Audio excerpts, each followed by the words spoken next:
Welcome back to the channel. Students, आज हम लोग डिस्कस करने जा रहे हैं return on capital employed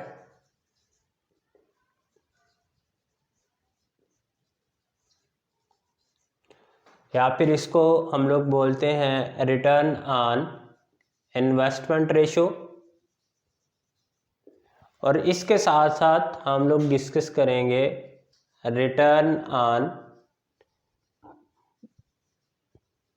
equity या फिर इसको हम लोग बोलते हैं return on share holder fund. ये दो रेशोस आज हम लोग डिस्कस करेंगे। First of all, return on capital employed और इन्वेस्टमेंट, इसका फार्मूला हम लोग देख लेते हैं। फार्मूला इसका क्या होता है हमारे पास, तो ये हमारे पास है operating profit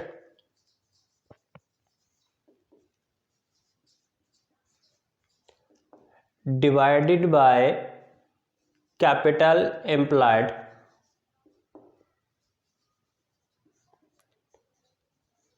multiplied by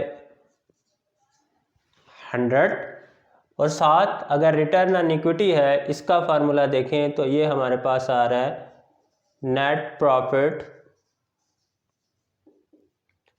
after interest and tax divided by share holder fund multiplied by 100। अब फर्दर हम लोग डिस्कस करते हैं। First of all, return on capital employed, this one. अब पहले हमें मालूम होना चाहिए कैपिटल एम्प्लॉयड और कैपिटल में डिफरेंस क्या होता है। अब अगर हम लोग देखें मेन सोर्स ऑफ इनकम या मेन सोर्स ऑफ जो फाइनेंस हैं, फाइनेंसिंग सोर्सेज किसी भी बिजनेस के पास, तो वो दो तरह के होते हैं, डेट फाइनेंसिंग और इक्विटी फाइनेंसिंग। ये दो मेन सोर्स हैं किसी भी बिजनेस के पास कैपिटल जनरेट करने के, कैपिटल इकट्ठा करने के। अब अगर जस्ट हम लोग कैपिटल को देखें तो कैपिटल आपका सरमाया जो शेयर होल्डर ने लगाया होता है, जो इक्विटी आइदर वो आपके पास जो है वो ऑर्डिनरी शेयर्स की फॉर्म के अंदर है या फिर प्रेफर्ड शेयर्स की फॉर्म में है, तो उसको हम लोग क्या नाम दे रहे हैं, इक्विटी का। अब दूसरी तरफ अगर डेट की बात करें तो ये एग्जाम्पल यहाँ पे हम लोग एक लेते हैं। ये चिंटू भाईजान है, ये कारोबार शुरू करते हैं 1 मिलियन के साथ। अब जब ये कारोबार स्टार्ट करने लगते हैं तो 5 लाख इनके पास अपना पड़ा हुआ है, 5 लाख फर्दर इसको चाहिए। तो ये क्या करेगा, इसके पास एक सोर्स तो जो था उसने अपना सोर्स यूटिलाइज कर लिया, दूसरा सोर्स इसके पास फर्दर 5 लाख इसने इकट्ठा करना है, तो वो उसके पास सोर्स एक हो सकता है डेट। इसके अलावा भी सोर्सेज हैं, लेकिन यहाँ फिलहाल हम लोग दो की बात कर रहे हैं, डेट इज़ डेट और इक्विटी। तो टोटल जब इसको कारोबार शुरू करने के लिए ज़रूरत ही 1 मिलियन की है, तो फिर यहाँ पे ये कहते हैं 5 लाख तो मेरे पास है, अब क्या करूँ, ज़रूरत 1 लाख की है, 5 लाख के साथ कारोबार भी नहीं शुरू कर सकता। तो ये क्या करता है, 5 लाख फर्दर किसी से डेट की शक्ल में ले लेता है, तो ये आपके पास उसका 10 लाख पूरा हो जाता है। तो अब ये टोटल कलेक्टिवली अगर इसको हम लोग देखें तो ये जो मेन सोर्सेज हैं, इसके अलावा आपके पास कह लें रिजर्व और सरप्लस है, वो भी शेयर होल्डर्स का है। उसके बाद लोन वगैरह ले रहे हैं, डिबेंचर इशू करके पैसा इकट्ठा कर रहे हैं, तो वो सारे का सारा जो है वो आपके पास क्या आज बन जाएगा, कैपिटल एम्प्लॉयड। अब इसको इन डिटेल अगर हम लोग देखें तो सबसे पहले आपके पास इक्विटी शेयर कैपिटल आ जाता है। इक्विटी शेयर कैपिटल में आपके पास इक्विटी शेयर कैपिटल यहाँ पे आपके पास आ गया, प्लस यहाँ पे आपके पास क्या आ जाएगा, रिजर्व्स एंड सरप्लस,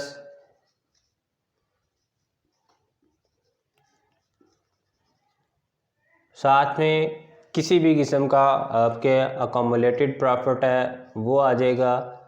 देन अगर बिजनेस के कोई भी फिक्टिशियस एसेट्स हैं वो यहाँ से क्या हो जाएंगे, लेस हो जाएंगे। तो ये सारी की सारी चीज़ें with the help of example हम लोग देख रहे हैं। इक्विटी शेयर कैपिटल आपकी बुक पे क्वेश्चन नंबर 17 है।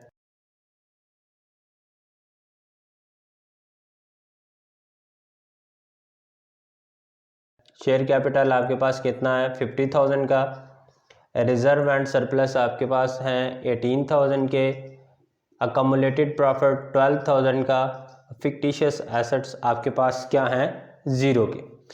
अब जस्ट यहाँ तक अगर हम लोग देखें तो ये चीज़ आपके पास क्या बन रही है, इक्विटी। इसको हम लोग क्या नाम दे रहे हैं, इक्विटी का। तो ये सारी की सारी आपके पास क्या बन गई, इक्विटी, जहाँ पे आपके पास दिस टाइप ऑफ मतलब ऑर्डिनरी शेयर होल्डर्स आपके पास है। अब अगर प्रेफर्ड शेयर होल्डर की बात करें तो वो आपका फर्दर एक अलग केस है। तो यहाँ पे तो ये तो आपके पास आगे इक्विटी शेयर होल्डर। अब यहाँ पे अगर आप प्लस कर दें preferred share holders, preference shares, यहाँ पे अगर आप प्रेफर्ड शेयर कैपिटल ऐड कर दें, वो आपके पास यहाँ पे अवेलेबल नहीं है, तो वो आपके पास क्या बन जाएगा, इक्विटी प्लस आपके पास यहाँ पे प्रेफरेंस जो शेयर हैं वो आ जाएंगे। तो ये आपके पास टोटल, इसी की एग्जांपल ले लें तो ये आपके पास कितना बन रहा है,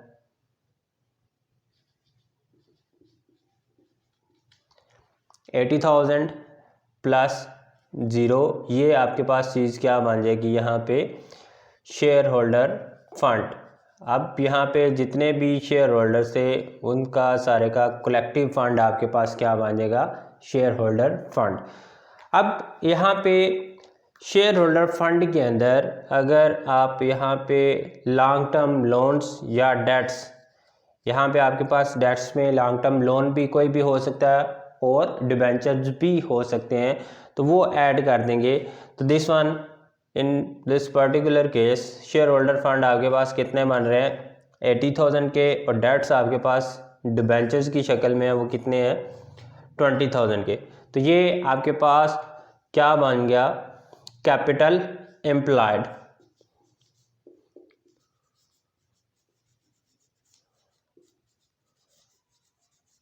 तो यहाँ पे अब देखें तो आपको डिफरेंस क्लियर हो गया होगा कि कैपिटल में और कैपिटल एम्प्लॉयड में क्या डिफरेंस है।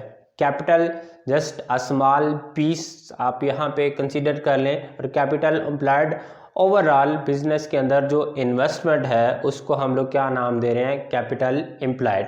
अब वो आपके पास किस तरह से आएगा ये हम लोगों ने यहाँ पे उसको देख लिया कि इक्विटी शेयर कैपिटल है plus reserve and surplus plus कोई अकोमुलेटेड प्रॉफिट है, उसके अंदर से फिक्टिशियस एसेट या किसी भी किस्म का लॉस है वो लेस करने के बाद डिबेंचर्स वगैरह ऐड करेंगे, तो वो आपके पास यहाँ पे क्या बन जाएगा, कैपिटल एम्प्लॉयड, या फिर इसको हम लोग ओवरऑल इन्वेस्टमेंट का नाम दे देते हैं। तो यहाँ पे तो कैपिटल एम्प्लॉयड तो हमारे पास आ गया।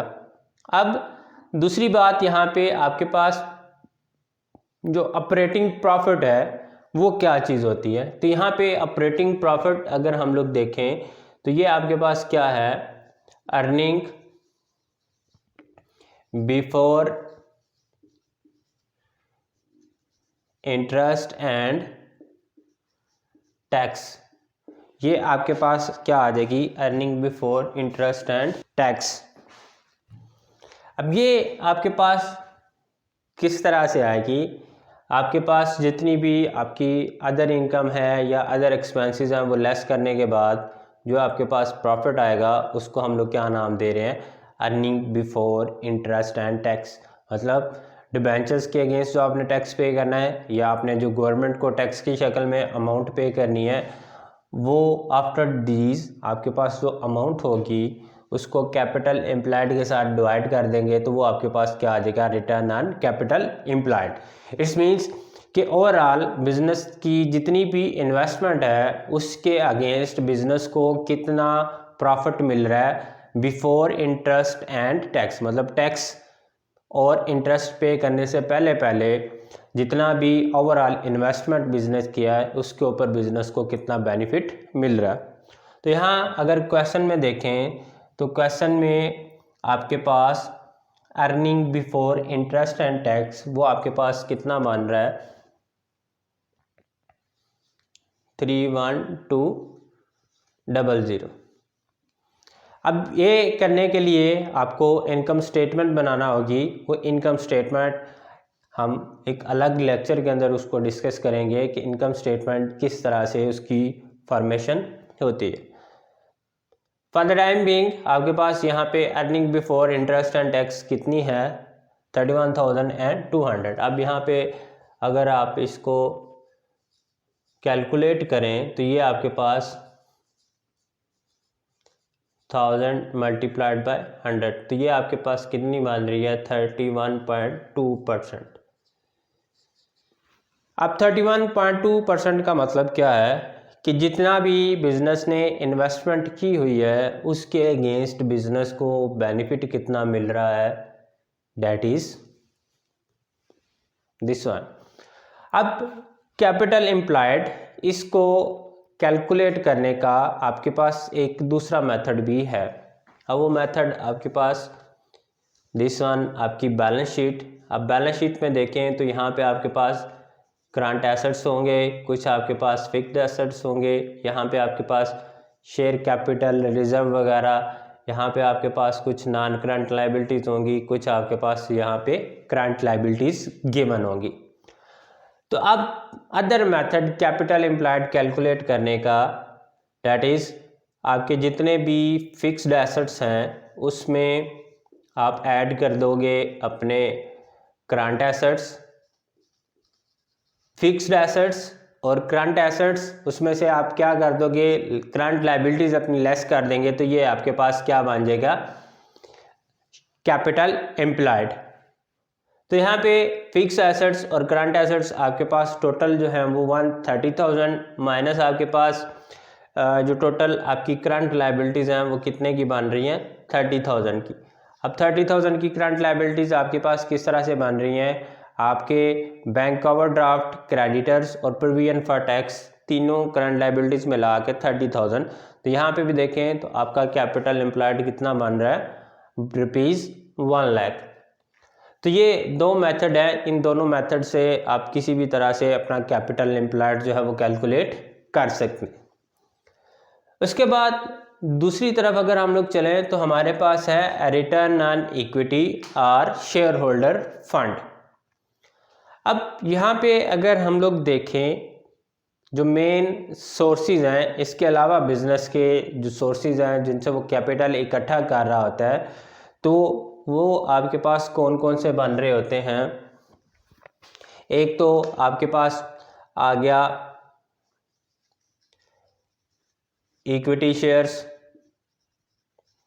दूसरा आपके पास आ गया प्रेफर्ड शेयर्स। अब जब इक्विटी, यहाँ पे हम लोग ने एग्जांपल ली कि अगर कैपिटल बिजनेस को चाहिए 1 मिलियन टोटल, 5 लाख उसके पास ऑलरेडी पड़ा हुआ है, अपना 5 लाख उसने जनरेट करना है। तो अगर वो डायरेक्टली लोन लेने की तरफ जाता है तो इट्स मीन्स उस लोन के अगेंस्ट उसको फिक्स्ड कॉस्ट पे करनी पड़ेगी जो बिजनेस को देनी ही देनी होगी, उसके अलावा कोई चारा नहीं है। तो उसके बजाय कंपनी वो क्या कर सकते हैं, अपने जो नियर एंड डियर्स हैं, जो रिलेटिव्स हैं, उनसे अगर वो कांटेक्ट करता है कि मुझे लोन चाहिए, वो वहाँ पे उसको रिलैक्सेशन भी कुछ मिल जाएगी। अगर जो टाइम सेट होगा उससे आगे पीछे भी किया जा सकता है, तो वो एक सोर्स वहाँ पे भी आपके पास है। तो यहाँ पे आपके पास relatives, long term loans, debenture वगैरह वो सारे आपके पास ऑप्शंस हैं कुछ जो आपके पास यहाँ पे कैपिटल जनरेट करने के डिफरेंट सोर्सेज हो सकते हैं। तो अब रिटर्न ऑन इक्विटी की बात करें तो इक्विटी तो आपके पास यहाँ पे प्रेफर्ड और ऑर्डिनरी शेयर होल्डर्स हैं, ये आपके पास आगे इक्विटी। अब जब हमें इक्विटी को कंपेयर करना है या इक्विटी को कैलकुलेट करना है तो उसके लिए हम लोग टोटल जो इन्वेस्टमेंट है, टोटल जो कैपिटल एम्प्लॉयड है उसको कंसीडर नहीं कर सकते। सिंपल यहाँ पे आप देख लें, डिबेंचर्स हैं फॉर एग्जांपल, यहाँ पे जो डेट लिया हुआ है कंपनी ने वो कंपनी के पास कितना है 20,000 का, इसके अगेंस्ट कंपनी कितना इंटरेस्ट पे कर रही है 600। इट्स मींस जो डिबेंचर होल्डर को बेनिफिट मिल रहा है वो कितना बेनिफिट मिल रहा है 600 का। उसके बाद कंपनी कुछ डिविडेंड पे कर रही है, उसके बदले में उसको जो बेनिफिट मिल रहा है वो आपके पास कंपनी के पास कितना है 30,000 का। तो यहाँ पे जो इक्विटी के अगेंस्ट कंपनी को बेनिफिट मिल रहा है वो कितना है यहाँ पे 30,000 का।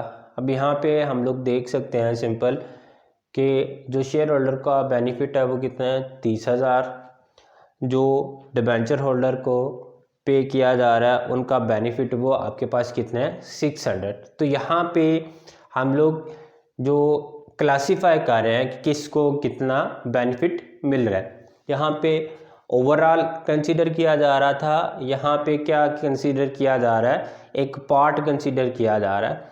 अब रिटर्न ऑन इक्विटी, यहाँ पे फार्मूला हम लोगों ने लिख लिया, net profit after interest and tax divided by share holder fund. तो शेयर होल्डर फंड मतलब जो ओनर का फंड है जस्ट वो कितना है, इसके अंदर आपका जो अदर सोर्सेज हैं या आप कह लें जो लोन है वो इंक्लूड नहीं होगा। तो यहाँ पे शेयर होल्डर फंड किस तरह से कैलकुलेट किया था, शेयर कैपिटल आपका इक्विटी जो ऑर्डिनरी शेयर्स आपने कैपिटल जनरेट किया कंपनी ने वो, उसके रिजर्व एंड सरप्लस आ गए, उसका अकम्युलेटेड प्रॉफिट आ गया, ये सारी चीज़ें। उसके बाद इन पर्टिकुलर आपके क्वेश्चन के अंदर प्रेफर्ड शेयर होल्डर्स गिवन नहीं है तो यहाँ पे उसको हम लोग for the time being zero consider कर रहे हैं। इस तरह से आपके पास यहाँ पे क्या आ जाएगा शेयर होल्डर फंड। अब ये सारी डिटेल पढ़ने के बाद आपको आइडिया हो जाना चाहिए कि equity share capital, share holder fund और कैपिटल एम्प्लॉयड में क्या डिफरेंस है। तो यहाँ पे शेयर होल्डर फंड अगर हम लोग देखें तो हमारे पास यहाँ पे शेयर होल्डर फंड कितना बन रहा है 80,000। अब नेट प्रॉफिट जो है हमारे पास आफ्टर इंटरेस्ट एंड टैक्स वो किस तरह से हम लोग कैलकुलेट कर सकते हैं।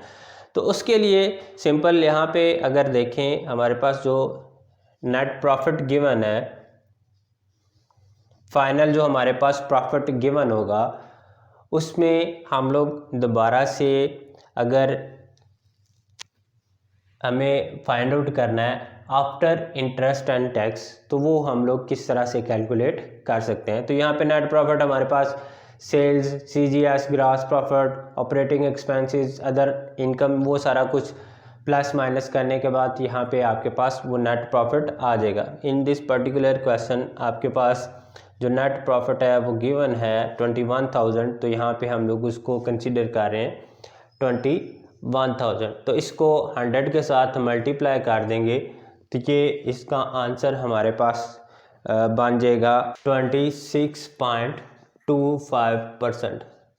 अब 26.25% इसका मतलब क्या है, मीन्स कि जो शेयर होल्डर फंड है उसमें से जो 80,000 यहाँ पे कंपनी ने जनरेट किया था शेयर होल्डर्स के ज़रिए से, उसके अगेंस्ट कंपनी को कितना बेनिफिट मिल रहा है 26.25%।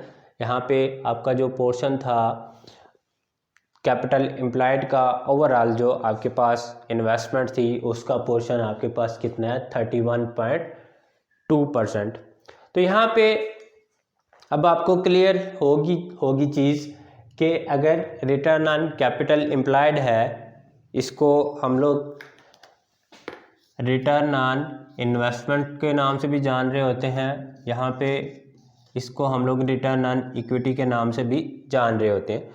तो ये दोनों शेयर्स जब भी आप किसी भी कंपनी का एनालिसिस करने जाते हैं तो ये दोनों रेशोज़ आपको काम आती हैं, वहाँ पे आपको इनको कैलकुलेट करना होता है। तो वो कैलकुलेशन किस तरह से होती है, ये सारा कुछ करने के बाद, ये समझने के बाद अब आपके लिए आसान होगा। किसी भी कंपनी की आपके पास बैलेंस शीट आ जाती है, स्टेटमेंट आ जाती है, तो उसको आसानी से आप उसका रिटर्न जो है वो फाइंड आउट कर सकते हैं। होप सो आपको रिटर्न ऑन इन्वेस्टमेंट और रिटर्न ऑन इक्विटी दोनों रेशोज़ क्लियर होंगी।